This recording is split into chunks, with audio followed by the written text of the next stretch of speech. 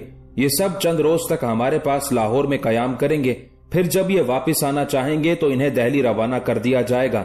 ماموں، میری التماس پر دادی مہر النساء کے علاوہ تقدیس خانم، کرا خاتون، چچا فیروز مرزا نے بھی ان سب کو جانے کی اجازت دے دی ہے۔ میں تو چاہتا تھا کہ غازی الملک بھی ہمارے ساتھ چلے، لیکن دادی مہر النساء نے کہا کہ کم از کم غازی الملک کو ان کے پاس ہی رہنا چاہیے۔ اس موقع پر نظام الملک نے مہر النساء کی طرف دیکھا، کچھ کہنا چاہتا تھا کہ اس سے پہلے ہی مہر النساء بول اٹھی، نظام الملک میرے بیٹے، میں نے واقعی یحییٰ سے وعدہ کیا ہے، لہٰذا میں تم سے کہوں گی کہ بچوں کو جانے دو، چند روز لاہور میں رہ کر شہر دیکھ لیں گے، پھر لوٹ آئیں گے۔